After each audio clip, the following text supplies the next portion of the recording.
تو آج ہم چلتے ہیں لاہور اور سیر کرتے ہیں شاہی قلعے کی، جو سچ میں پاکستان کے ثقافتی ورثے کا ایک نگینہ ہے۔ تو چلیے دیکھتے ہیں کہ آج کے اس سفر میں ہم کیا کیا جاننے والے ہیں۔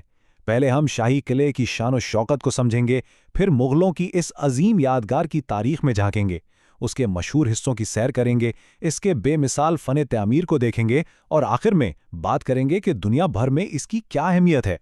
تو سب سے پہلے بات کرتے ہیں کہ شاہی قلعہ، جسے لاہور فورٹ بھی کہتے ہیں، آخر اتنا خاص اور اتنا اہم کیوں ہے؟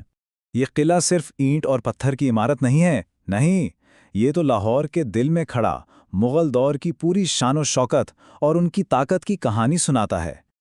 تو چلیے ذرا تاریخ کے ورق پلٹتے ہیں اور دیکھتے ہیں کہ یہ عظیم الشان قلعہ آخر بنا کیسے، اس کی شاہی تاریخ کیا کہتی ہے۔ ویسے تو اس کی بنیادیں بہت پرانی ہیں، لیکن اس کی اصل خوبصورتی وہ تو مغل بادشاہوں کی دین ہے۔ پہلے اکبر اعظم نے اس کی بنیادیں مضبوط کیں، پھر آئے جہانگیر جنہوں نے اسے اور سجایا، اور شاہجہاں، انہوں نے تو اسے اپنی تعمیرات سے فن تعمیر کا ایک شاہکار ہی بنا دیا۔ چلیں اب قلعے کی دیواروں کے اندر چلتے ہیں اور دیکھتے ہیں کہ وہاں کون کون سے خزانے چھپے ہوئے ہیں۔ اور ہمارا استقبال کرتا ہے یہ عالیشان عالمگیری دروازہ۔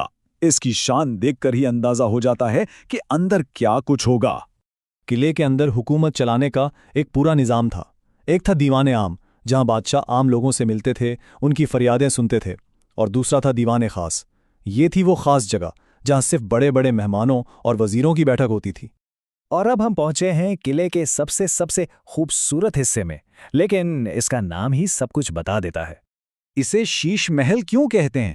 ارے بھائی، اس لیے کہ اس کی دیواریں اور چھتیں لاکھوں، جی ہاں لاکھوں چھوٹے چھوٹے آئینوں سے بنی ہیں۔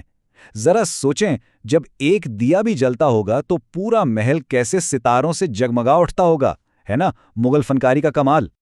اچھا، تو یہ تو تھے قلعے کے کچھ خاص حصے، لیکن اب ذرا اس کے پورے فن تعمیر پر ایک نظر ڈالتے ہیں جو اسے اتنا منفرد بناتا ہے۔ دیکھیں، مغلوں کا ایک خاص سٹائل تھا۔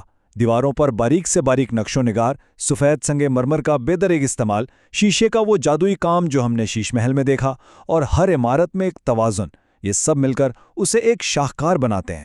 اور اس کی اہمیت صرف پاکستان تک محدود نہیں ہے، نہیں، بلکہ پوری دنیا اسے ایک خزانہ مانتی ہے۔ یونیسکو نے اسے ورلڈ ہیریٹیج سائٹ کا درجہ دیا ہے۔ اس کا مطلب یہ ہے کہ یہ عمارت پوری انسانیت کا مشترکہ ورثہ ہے اور اس کی حفاظت ہم سب کی ذمہ داری ہے۔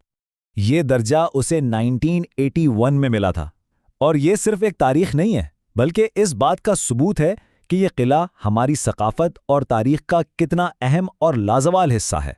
تو آخر میں ہم یہ کہہ سکتے ہیں کہ لاہور قلعہ صرف ایک تاریخی یا سیاحتی مقام نہیں ہے، بلکہ یہ مغل دور کی عظمت اور شان و شوکت کا ایک جیتا جاگتا ثبوت ہے۔